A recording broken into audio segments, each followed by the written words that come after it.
আসসালামু আলাইকুম। অষ্টম শ্রেণীর প্রিয় শিক্ষার্থীরা, তোমাদের স্পেশাল মডেল টেস্ট 2 এর আজকে পার্ট এ রিডিং পার্ট অর্থাৎ 25 মার্কস এতে আছে, এটা আমরা পড়বো। এখানে দেখো একটা প্যাসেজ দেওয়া আছে, দ্য মাউথ কিউর, অর্থাৎ মুখের কিউর মানে হচ্ছে কি নিরাময়, মুখের নিরাময়। এখানে দেখো সুন্দর করে একটা প্যাসেজ দেওয়া আছে, একটা চমৎকার একটা গল্প। তো এই গল্পটা আমি বাংলা অর্থ সহ তোমাদেরকে বুঝিয়ে দিব, তোমরা প্যাসেজের সাথে মিলিয়ে ভালো করে অর্থটা আগে পড়ে নাও, তারপরে নিচের প্রশ্নগুলোর উত্তর লিখতে হবে। এই যে প্রশ্নগুলোর উত্তর এ এবং বি।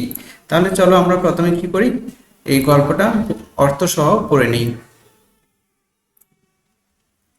দেখো এই প্রথম লাইনটা হচ্ছে, many years ago there lived a king who had a very big mouth. Okay, তোমরা প্যাসেজের সাথে এই লাইনগুলো মিলিয়ে নাও। তো বহু বছর আগে এক রাজা বাস করত যার মুখ ছিল অনেক বড়। তারপরের লাইনটা হচ্ছে, this অ্যাফ্লিকশন had been sent on him by a witch because he had not fulfilled a wish of hers. ওকে, এই দুর্দশা তার উপর পাঠানো হয়েছিল একটি ডাইনি দ্বারা, বাই হুইচ, ডাইনি দ্বারা, বিকজ কারণ সে তার একটা ইচ্ছা পূরণ করেনি। তারপর লাইন হচ্ছে, the king was ever in growing vexation about his mouth and resolved to give his daughter in marriage to the man who would cure him. অর্থাৎ রাজা তার মুখের প্রতি ক্রমবর্ধমান কি বিরক্তির মধ্যে ছিল এবং যে তাকে সুস্থ করবে তার সাথে তার কন্যাকে বিয়ে দেওয়ার সিদ্ধান্ত নিয়েছিল। তারপরে লাইন দেখো, in a village not far from the palace there lived a peasant couple who had a son named Sepal.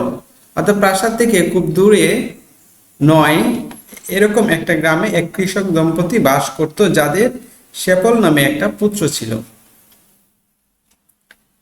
তার মানে রাজা কোথায় বাস করত? The palace. ওকে, তারপরে দেখো, when he was 18 years old he had to go from home to seek his fortune. অর্থাৎ যখন তার বয়স 18 বছর তখন তাকে তার ভাগ্য অন্বেষণ করতে বাড়ি থেকে যেতে হয়েছিল। Provided with bread and meat, he wandered for the next morning and came after a long journey into a great forest. অর্থাৎ রুটি ও মাংস দিয়ে পরের দিন সকালে তিনি ঘুরে বেড়ালেন এবং দীর্ঘ ভ্রমণের পর একটি বিরাট বনে এলেন। অর্থাৎ তার সাথে তিনি যখন বের হলেন তখন তার সাথে কি ছিল? ব্রেড এন্ড মিট, রুটি এবং মাংস ছিল। ওকে, when he got weary, যখন সে ক্লান্ত হয়ে পড়ল, he sat down in the shadow of a great tree and took out his provisions. অর্থাৎ তখন তিনি একটা বড় গাছের ছায়ার বসে তার খাদ্য সামগ্রী কি করলেন? বের করলেন। প্রভিজন মানে হচ্ছে রসদ বা খাদ্য সামগ্রী। ওকে, তারপরের লাইন হচ্ছে, it was evening so he offered up a prayer at a chapel standing near the tree and fell asleep. এটার অর্থ হলো সন্ধ্যা হয়ে গেছে, it was evening অর্থাৎ তখন সন্ধ্যা ছিল, তাই তিনি গাছের কাছে দাঁড়িয়ে একটা চ্যাপেলে প্রার্থনা করলেন এবং ঘুমিয়ে পড়লেন। ওকে, তারপরের লাইন দেখো, towards midnight মানে মধ্যরাত্রে, he heard a loud crash. মধ্যরাতে তিনি একটা বিকট শব্দ শুনতে পান। Awaking, he saw two white spirits standing by the chapel. One of them said to other, it is now a year and a day since one, because of an unfulfilled wish. অর্থাৎ মধ্যরাতে তিনি দিকে একটা বিকট শব্দ শুনতে পান এবং জাগ্রত হয়ে উঠলেন। তিনি দেখলেন কি দুটি সাদা আত্মা চ্যাপেলের পাশে দাঁড়িয়ে আছে এবং তাদের একজন আরেকজনকে বলল, এখন 1 বছর 1 দিন হয়ে গেছে, তো এখন 1 বছর 1 দিন হয়ে গেছে, বিকজ অফ অ্যান আনফুলফিলড উইশ, কারণ হচ্ছে একটা আনফুলফিলড অপূর্ণ ইচ্ছার কারণে, উইশ মানে হচ্ছে ইচ্ছা। আচ্ছা, caused the mouth of the kingdom near here to grow so, এখানকার কাছে রাজার মুখটি বেড়েছে। তারা এই কথাগুলি কি বলা বলি করছে। বাট হি ক্যান কিউর, কিন্তু সে কি হতে পারে, হি ক্যান কিউর, সে সুস্থ হতে পারে 2 hours ডিস্টেন্স ফ্রম হিয়ার, এখান থেকে 2 ঘন্টা দূরে, is a small lake, in the lake is a fish with 5 eyes or more, এখান থেকে 2 ঘন্টা দূরত্বে একটা ছোট হ্রদে কি একটা মাছ আছে। He who eats that fish, যে যা সে কি কাঁচা খেতে হবে, is at once free from his misfortunes whatever they be. Okay, তারপরের লাইনটা দেখো, অর্থাৎ তাদের এখান থেকে 2 ঘন্টা দূরত্বে একটি ছোট মাছ আছে, যে মাছটি কাঁচা খায় সে তার দুর্ভাগ্য থেকে মুক্ত হয়। After some talk like this, the ghost is banished. Oh, after some more talk like this, the ghost is banished with the noise of shotguns. এই রকম আরো কিছু শব্দ বলার পর শটগানের শব্দের মতো করে ভূতগুলো কি অদৃশ্য হয়ে গেল। সেপল at once scream up. সেপল কি করলো, তৎক্ষণাৎ জেগে উঠলো। And was eager try to his fortune. এবং তার ভাগ্য পরীক্ষা করতে কি করলো, আগ্রহী হয়ে উঠলো। At the end of the forest he found the lake. ওকে, সে একটা কি লেক দেখলো। In it he saw a fish with 5 eyes swimming around. বনের শেষ প্রান্তে তিনি লেকের সন্ধান পান, আর তিনি 5 চোখ বিশিষ্ট একটি মাছকে চারপাশে সাঁতার কাটতে দেখেন। Fishing it was not easily done, for Sheppel lacked lottos and had to make them as best as he could. মাছ ধরা কি সহজে করা যেত না, শেপলের জন্য সরঞ্জামের অভাব ছিল এবং সেগুলো যতটা সম্ভব সেরা করতে হয়েছিল। ওকে, অর্থাৎ ফিশিং ইট ওয়াজ, মাছ ধরাটা খুব সহজ কাজ ছিল না। For Sepal lacked tools and had to make them as best he could. ওকে, তারপরে দেখো, but at last he got the fish. অবশেষে কি করলো, মাছটা পেলো, and at once took it to the king with the broad mouth just as the king was eating. তখন এই কি করলো, ওই ব্রড মাউথ মানে বড় মুখওয়ালা রাজার কাছে চলে গেল। Quickly Sheppel went up to him and told he had cure for the king's malady. ওকে, তখন কি বললো রাজাকে, যে তোমাদের রাজার এই সমস্যা কি সে কিউর করতে পারবে। তারপর বলছে he should a rare fish to the king and added, সে এই বিরল প্রকৃতির মাছটা দেখালো এবং বলল, now I will ask you, এখন আমি আপনাকে জিজ্ঞেস করি, for you daughter to marry, অর্থাৎ আপনার মেয়ে কি এখন বিয়ে করবে কিনা। তারপরে দেখো, cure you of your unfortunate mouth if you follow my instruction, যদি মানে আপনি কি করতে পারবেন, কিউর হতে পারবেন, রোগমুক্ত হতে পারবেন যদি আমার ইনস্ট্রাকশনগুলো ফলো করেন। For I think the fish will entirely, the king gave his word, it is a deal, he said, for everything else has been hopeless. অর্থাৎ সেখানে কি করলো, দেখালেন কি রাজাকে দুর্লভ প্রকৃতি মাছটি দেখালেন এবং বললেন কি, এখন আপনি আপনার মেয়েকে বিয়ে করার জন্য বলবেন, আপনি যদি আমার নির্দেশ মেনে চলেন তবে আপনার ভাগ্য দুর্ভাগ্যের মুখ থেকে নিরাময় পাবেন। তারপর বললো, আমি মনে করি মাছ সম্পূর্ণভাবে রাজা তার কথা দিয়েছে, এটা একটা চুক্তি। ওকে, এটা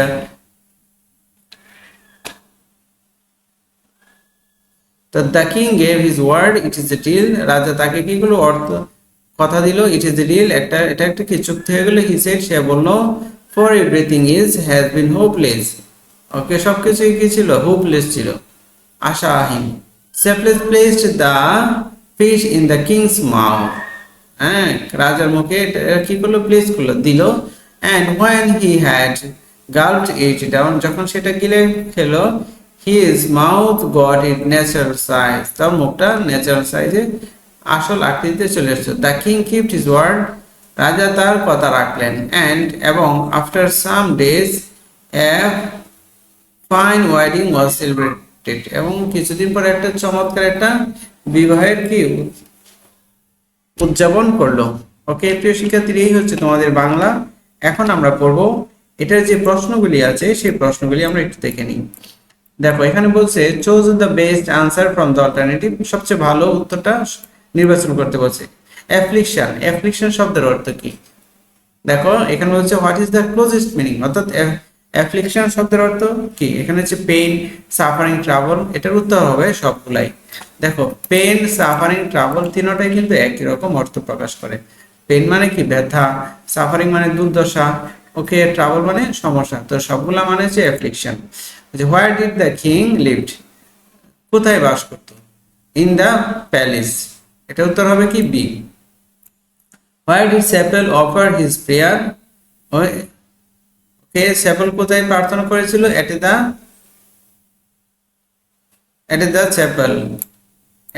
চ্যাপেল, অর্থাৎ এটা উত্তর হবে D. It was evening so he offered up a prayer at a chapel. এই যে দেখো উত্তরটা কিন্তু এখানেই চলে আসছে পরের লাইনে। Okay, Sepal outstanding near the tree and fell asleep. What is the opposite meaning of the underline word? আন্ডারলাইনটা হচ্ছে কার নিচে? অ্যাসলিপের নিচে। তো অ্যাসলিপ মানে কি? অ্যাসলিপ মানে হচ্ছে ঘুমন্ত, অ্যাওয়াক মানে হচ্ছে জাগ্রত। তাহলে বিপরীত বা অপোজিট মিনিংটা আমরা পেয়ে গেছি। ওয়ার ওয়াজ দ্য লেক, লেকটি কোথায় ছিল বলো তো? লেকটি ছিল at the end to the forest, বনের শেষ প্রান্তে। লিখছি at the edge of the forest, বনের শেষ প্রান্তে। ওকে প্রিয় শিক্ষার্থীরা, এখন দেখো who caused the mouth of the king to grow so big and why? এই যে তাকে যে অভিশাপটা দিয়েছিল, কষ্টটা দিয়েছিল রাজাকে, এটা কে দিয়েছিল এবং কেন দিয়েছিল? তারপর বিদ হচ্ছে হু ওয়াজ সেপল, সেপল কে ছিল? Why did he leave his home, সে কেন কি বাড়ি ছেড়ে গেল? What was Sepal given when he lived home. তারপরে প্রশ্ন হচ্ছে why was it not so easy for Shepherd to catch fish in the lake? কেন মাছ ধরাটা তার জন্য এত সহজ ছিল না? তারপর এই নাম্বার হচ্ছে what did the king decide about his big mouth? what did the king কি ডিসিশন নিয়েছিল তার বড় মুখের জন্য? প্রিয় শিক্ষার্থীরা, এখন এই বি নাম্বারে যে প্রশ্নগুলি আছে এই প্রশ্নগুলোর উত্তর আমরা এখন সমাধান করব। the mouth of the king to grow so big and why? অর্থাৎ কে কষ্ট করেছিল, কে অভিশাপ দিয়েছিল the mouth of the king to grow, বড় হতে, মুখ বড় হতে, এবং কেন দিয়েছিল? দেখো এটা উত্তর হবে এ উইচ। আমরা পড়েছি না এটা? বাই উইচ পড়েছি প্যাসেজে। এখানে আমরা প্রথমে লিখবো এ উইচ কস্ট, আর বাকি সবটা লিখবো। কেন দিয়েছিল এটাও দেওয়া আছে প্যাসেজে। she did, সে দিয়েছিল so because the king had not fulfilled a wish of us, কারণ রাজা তার একটা ইচ্ছা কি করে নাই? পূরণ করে নাই। দ্বিতীয় প্রশ্ন হচ্ছে হু ওয়াজ সেপল, সেপল কে ছিল? Why did he leave his home, সে কেন বাড়ি ত্যাগ করেছিল? এটার উত্তর হবে Sepal was the son of a peasant couple, কৃষক পরিবারের সন্তান ছিল। হি লেফট হোম, সে বাড়ি ত্যাগ করেছিল। টু সিক হিজ ফরচুন, অর্থাৎ তার ভাগ্য অন্বেষণের জন্য সে বাড়ি ত্যাগ করেছিল। সি নাম্বারে দেখো what was Sepal given when he left home, what was Sepal given when he left home. আচ্ছা, এটার উত্তর হবে Sepal was given bread and meat when he left home. কি সাথে কিনেছিল? ব্রেড এন্ড মিট নিয়েছিল। ওকে, তারপরে দেখো why was it not so easy for Shepherd to catch the fish in the lake? অর্থাৎ লেকের মধ্যে শেপের মাছটা ধরা কি সহজ ছিল না? কারণ কি? কারণ হচ্ছে it is not so easy for Shepherd to catch the fish in the lake। এটুকু আমরা প্রশ্ন থেকে লিখবো, পরে লিখবো because he had not enough tools to catch fish। কারণ হচ্ছে তার হাতে কি প্রচুর ছিল না, এই কোন যন্ত্রপাতি ছিল না। তো মাছ ধরার জন্য যেসব জিনিস দরকার সেগুলা কিছুই ছিল না, সেজন্য তার জন্য মাছ ধরাটা কি ছিল? অনেক কঠিন ছিল। Okay, what did the king decided about his big mouth, অর্থাৎ what did the king decide, অর্থাৎ এই রাজা তার বড় মাউথের জন্য কি সিদ্ধান্ত নিয়েছিল? About his big mouth the king decided that, সিদ্ধান্ত নিয়েছিল যে he would give his daughter in marriage to the man who would cure him, অর্থাৎ যে তাকে সুস্থ করতে পারবে তার সাথে ওই রাজা মেয়েকে বিয়ে দিবেন। প্রিয় শিক্ষার্থীরা, আশা করি এই আর কি কিছুটা হলেও বুঝতে পেরেছো।